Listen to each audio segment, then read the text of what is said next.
Hello. ആ, എന്തൊക്കെയുണ്ട് ഉറുപ്പേട്ടാ? ശരി, അപ്പൊ വൈകിട്ട് കാണാം. ഓ, ഞാൻ കുറച്ചു ദിവസം കൂടി ഇല്ലായിരുന്നു. ഒന്ന് മദ്രാസ് വരെ പോയിരുന്നു. ഞാനൊന്ന് അങ്ങോട്ട് ചെല്ലട്ടെ. അവിടെങ്ങും ആരുമില്ല. ഇന്നലെ പോയതാ, ഇതുവരെ മടങ്ങിയെത്തിയിട്ടില്ല. ആരുമില്ലേ? ആ, എങ്ങോട്ട് പോകണമെന്ന് വല്ലതും പറഞ്ഞു? ആ, മുത്തശ്ശിക്ക് സുഖമില്ലെന്നോ സീരിയസ് ആണെന്നൊക്കെ പറയുന്നത് കേട്ടു. പറയുമ്പോ വിഷുവിന് വേറൊന്നും തോന്നരുത്. കുറച്ച് ദിവസമായി ഇവിടെ നടക്കുന്ന കാര്യങ്ങളൊക്കെ അല്പം പെശക. നിങ്ങളുടെ വീടിന്റെ മുൻപിലുള്ള മുറിയിലെ ഏതോ ഒരു അലവലാതിയെ കയറ്റി താമസിപ്പിച്ചിരിക്കുക. കണ്ടാലേ അറിയാം അവൻ ആള് ശരിയല്ലെന്ന്. ഇപ്പൊ അവനെയും കുട്ടിയാ നാട്ടിൽ പോയിരിക്കണം. നാട്ടുകാർ പലതും പറഞ്ഞു തുടങ്ങിയിട്ടുണ്ട്. ഇക്കണക്കിനാണെങ്കിൽ നിങ്ങൾ എനിക്ക് വീട് ഒഴിഞ്ഞു തരേണ്ടി വരും. നിങ്ങൾ ആളെ ഡീസന്റ് ആണെന്ന് തോന്നിയതുകൊണ്ടാ ഞാൻ വീട് വാടകയ്ക്ക് തന്നു. ഇത്തരം ചുറ്റിക്കളികൾക്ക് വീട് വാടകയ്ക്ക് തരാൻ എനിക്ക് ബുദ്ധിമുട്ടുണ്ട്.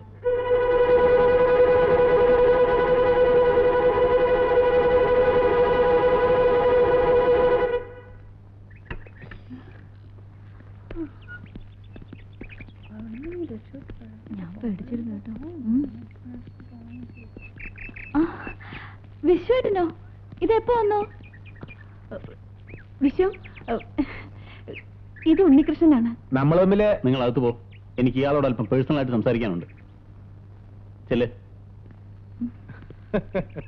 നല്ല ആളാ. ഇതെവിടെയായിരുന്നു ടൂറ്? ഭർത്താവ് എന്നൊക്കെ പറഞ്ഞാൽ കുറച്ചുകൂടെ ഉത്തരവാദിത്തങ്ങളൊക്കെ വേണം. ഞാനിവിടെ ഇല്ലാതെ കാണായിരുന്നു. ഒരു ആൾമാറാട്ടം നടത്തിയാണെങ്കിലും നിങ്ങൾ ഇവിടെ ഇല്ലാത്തതിന്റെ കുറവ് ആരും അറിയാത്ത രീതിയിൽ ഞാൻ മാനേജ് ചെയ്തിട്ടുണ്ട്. ആചാര്യ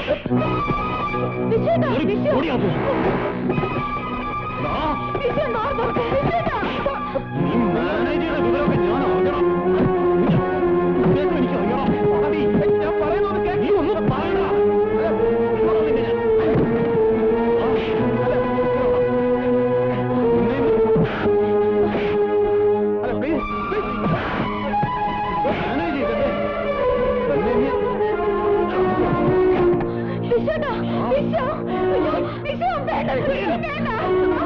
ഇനി പഠിക്കാതെ നിങ്ങൾ കാലുകുത്തിയ കൊല്ലുവാ ഞാൻ. സിസ്റ്റർ പോവാ.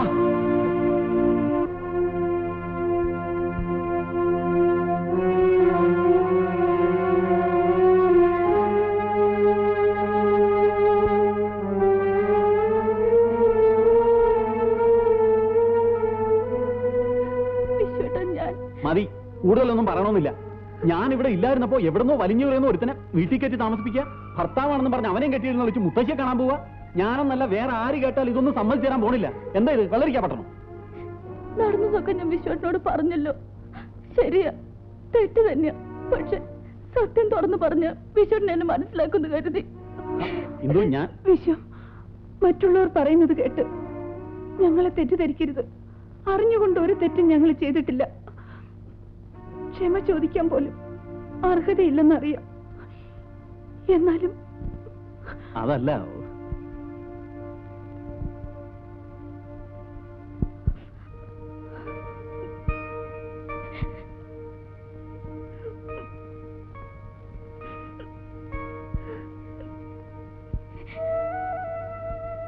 അയ്യേ, എന്താ ഇത്? ഇന്ദുക്കുട്ടി ഒന്ന് ആലോചിച്ച് നോക്കി. ഈ വിശ്വേട്ടന് മോളല്ലാതെ പിന്നെ ആരാ ഉള്ളത്? അപ്പൊ പിന്നെ മോളെ കുറിച്ച് ആരെങ്കിലും എന്തെങ്കിലുമൊക്കെ പറഞ്ഞാൽ ഞാൻ എങ്ങനെ സഹിക്കുക? പിന്നെ ഇങ്ങനെ ഒരു സാഹചര്യത്തിൽ ഇന്ദുക്കുട്ടി പരിഭവിക്കുന്നതിൽ തെറ്റൊന്നുമില്ല. താൻ പറഞ്ഞതിലും തെറ്റൊന്നുമില്ലടോ. ചുരുക്കി പറഞ്ഞ നിങ്ങളുടെ രണ്ടുപേരുടെയും ഭാഗത്തും ഒരു തെറ്റുമില്ല.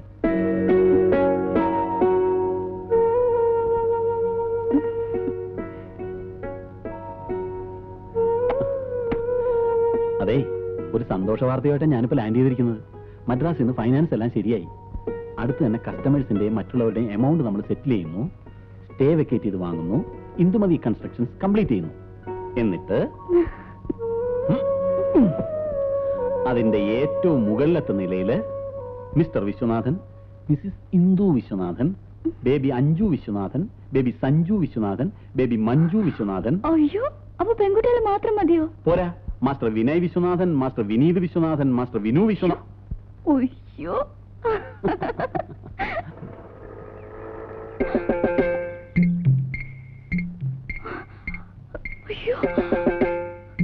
അയ്യോ, ആരാ? അവറാച്ചനോ കസ്റ്റമേഴ്സോ? ഗുരുക്കളമ്മാവൻ. ഞാനിതൊരു പുള്ളിക്കാരൻ നേരിട്ട് കണ്ടിട്ടില്ല. അയ്യോ, കാണാനോ? നല്ല കാര്യായി. ഉണ്ണികൃഷ്ണനിലെ വിശ്വാടനെന്നും പറഞ്ഞ് എന്തു മോളെ? വിശ്വാസമില്ലേ മോളെ? ടൂറില്ല അമ്മാവ, 2 ദിവസം കഴിഞ്ഞേ വരൂ. ഇരിക്കമ്മാവ. ഇരിക്കാനൊന്നും സമയമില്ല. വക്കീലിനെ ഒന്ന് കണ്ടിട്ട് പോണ വഴിക്ക് ഇത്രടം വരെ ഒന്ന് കയറാമെന്ന് വെച്ചു. ഒരു സന്തോഷ വാർത്തയായിട്ടാണ് ഞാൻ വന്നിരിക്കണേ.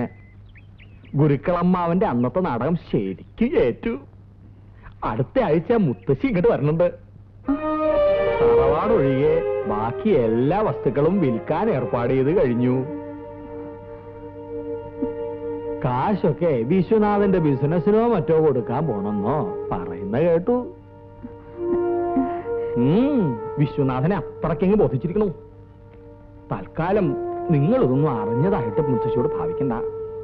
അറിഞ്ഞത് എങ്ങനെയാണെന്ന് ചോദ്യം വരും. പരുങ്ങളിലാവണത് ഈ പാവം ഗുരുക്കളമ്മാവനാണേ. മുത്തശ്ശിയുടെ ക്രോസ് വിസ്താരത്തെ പറ്റി മോക്ക് അറിയാമല്ലോ. കാര്യങ്ങളൊക്കെ ഏർപ്പാടാക്കിയിട്ട് കാശിക്ക് പോണോന്നാണ് മുത്തശ്ശിയുടെ ഉദ്ദേശം. അതിനു മുമ്പ് മോളുടെയും വിഷ്ണുവിന്റെയും കൂടെ ഒരു 3-4 ദിവസം കഴിയണോ അത്ര. ആരാത്? അതാരുമില്ല. ആരുമില്ലാണ്ടെങ്ങനെയാ തുമ്മലുണ്ടാവുക? ഞാൻ പറഞ്ഞില്ലേ. ആഹാ, മോക്ക് അടിക്കടി ഇങ്ങനെ തുമ്മലുണ്ടാകാറുണ്ടോ? എനിക്കോ? തുമ്മലോ? നീ പാകത്ത് തുമ്മുന്നായിട്ടല്ലോ. മോക്ക് ഗുരുക്കളമ്മാവൻ രാഷ്നാദിപ്പൊടിയിൽ ചില പ്രത്യേക ചേരുവകൾ ചേർത്ത് ഒരു ചൂർണ്ണ ഉണ്ടാക്കി തരാം. അത് പതിവായി കുളി കഴിഞ്ഞ് ഉച്ചിട്ടിരുമുക. പിന്നെ ഒരിക്കലും തുമ്മൽ ഉണ്ടാവുകയില്ല. മോക്ക് ഉണ്ടോ? അമ്മോളും ഉപയോഗിച്ചോളൂ. എന്നാ പിന്നെ ഞാൻ ഇറങ്ങട്ടെ. ചെന്നിട്ട് ഒരുപാട് കാര്യങ്ങൾ ചെയ്തു തീർക്കാനുണ്ട്. വിഷ്ണുനാഥൻ വരുമ്പോ പ്രത്യേകിച്ച് അന്വേഷിച്ചിട്ട് പറയണം. അമ്മാവനെ ഇന്ന് തന്നെ പോണോ? ഒരു 2 ദിവസം നിന്നിട്ട് പോയാ പോരെ? 2 അല്ല 4 ദിവസം നിൽക്കണമെന്ന് മനസ്സിൽ ആഗ്രഹമുണ്ട്. പക്ഷെ നടക്കില്ല. നാളെ പ്രമാണം രജിസ്റ്റർ ആക്കേണ്ട ചില നടപടികളൊക്കെ ഉണ്ട് തറവാട്ടില്. ഞാനല്ലാതെ ഇതൊക്കെ നോക്കാൻ മറ്റാരാ അവിടെ ഉള്ളത്? അമ്മാവൻ ഉടനെ പോകുമെന്ന് വിചാരിച്ചില്ല ഞാൻ. ഇനി മോൾ ഇങ്ങനെ പറഞ്ഞ ഗുരുക്കൾ അമ്മാവന് വേദന ഉണ്ടാവും. മോള് വിഷമിക്കാതെ. മുത്തശ്ശിയും കൂട്ടി ഗുരുക്കൾ അമ്മാവൻ ഉടനെ ഇങ്ങ് എത്തും. പോട്ടെ. തിരക്കിനിടെ ഞാനങ്ങ് മറന്നു. എന്താ കാണിച്ച വിശ്വേട്ടൻ? നിങ്ങളുടെ ഈ ടെൻഷൻ എനിക്ക് മനസ്സിലാകുന്നില്ല. അന്ന് ഉണ്ണികൃഷ്ണൻ എന്റെ വേഷം കെട്ടാനുണ്ടായ സാഹചര്യം മുത്തശ്ശിയെ പറഞ്ഞ് മനസ്സിലാക്കിയ പോരെ? അല്ല വിശ്വം, ഇന്ദു പറയുന്നതിലും കാര്യമുണ്ട്. ഇഷ്ടമില്ലാത്ത വിവാഹം നടന്നതിന്റെ പേരിൽ സ്വന്തം പേരക്കുട്ടിയുടെ മരണാനന്തര ക്രിയകൾ പോലും നടത്താൻ തുനിഞ്ഞ വാശിക്കാരിയ മുത്തശ്ശി. എന്നിട്ട് കഴിഞ്ഞതെല്ലാം മറന്ന് ക്ഷമിക്കാനുള്ള സന്മനസ് അവർ കാണിച്ചിരിക്കുന്ന ഈ അവസരത്തിൽ നമ്മൾ നടത്തിയതൊരു നാടകമാണെന്നറിഞ്ഞാൽ അവരെങ്ങനെയാവും പ്രതികരിക്കുമെന്ന് പറയാൻ പറ്റില്ല. ശരി, സമ്മതിച്ചു. അപ്പൊ എത്ര കാലം ഇതിങ്ങനെ ഒളിച്ചു വെക്കാവുന്ന? എന്നായാലും മുത്തശ്ശി ഇതൊക്കെ അറിഞ്ഞല്ലേ പറ്റൂ. സമയവും സന്ദർഭവും നോക്കി എല്ലാം തുറന്നു പറയുന്നതിന് ഞാനും വിചാരിച്ചിരുന്നേ. പക്ഷേ ഇത്രയും പെട്ടെന്ന് ഇങ്ങനെ ഒരു പരിപാടിയായിട്ട് മുത്തശ്ശി വരുമെന്ന് ഞാൻ കരുതിയതേയില്ല. ഏറ്റവും വലിയ പ്രശ്നം അതൊന്നുമല്ല. വിശ്വത്തിന് കാശ് അത്യാവശ്യമായിട്ടുള്ള സമയമാണിത്. മുത്തശ്ശിയാണെങ്കിൽ എല്ലാ സ്വത്തും പണവും നിങ്ങളുടെ പേരിലാക്കിയിട്ട് പോകാനും നിൽക്കുക. എന്റെ ബിസിനസിന് മുത്തശ്ശിയുടെ സ്വത്തും പണം ഒന്നും ആവശ്യമില്ല. അതിനുവേണ്ടി ഇങ്ങനെ ഒരു നാടകം കളിക്കാനും ഞാൻ തയ്യാറല്ല. അതല്ല വിശ്വേട്ടാ, നമ്മുടെ കടങ്ങളെല്ലാം തീർത്ത് പൊസിഷൻ ഒന്ന് സേഫായി കഴിഞ്ഞാ നടന്നതെല്ലാം തുറന്നു പറഞ്ഞ് നമുക്ക് മുത്തശ്ശിയുടെ കാലിൽ വീഴാം. എന്നായാലും ഇതെല്ലാം അറിയുമ്പോ മുത്തശ്ശി കോപിക്കും പരിഭവിക്കും ഒക്കെ ചെയ്യും. എന്നാ പിന്നെ വിശ്വേട്ടന്റെ സാമ്പത്തിക പ്രശ്നങ്ങളൊക്കെ തീർത്തിട്ട് അറിയിക്കുന്നില്ലേ നല്ലത്?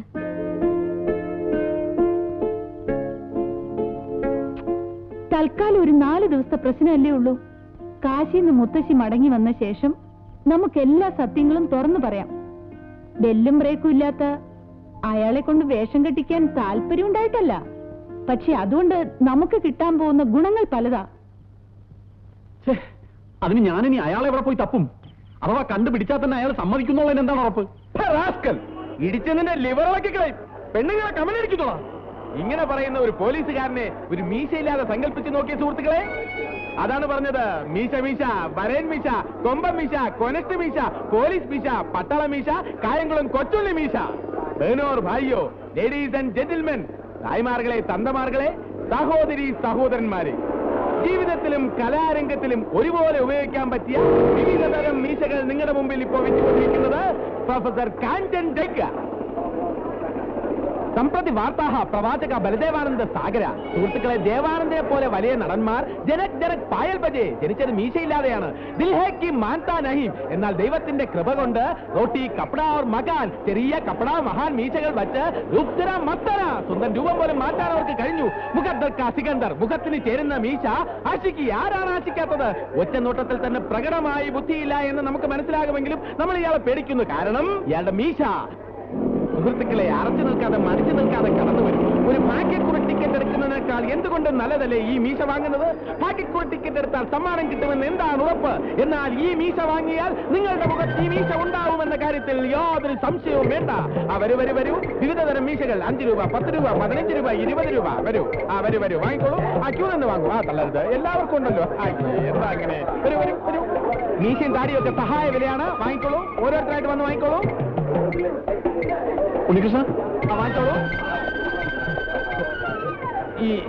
ഈ മീശയും താടിയും വെച്ചാ ആർക്ക് വേണോ ആരെ വേണമെങ്കിലും പറ്റിക്കാം, തിരിച്ചറിയാൻ പറ്റില്ല.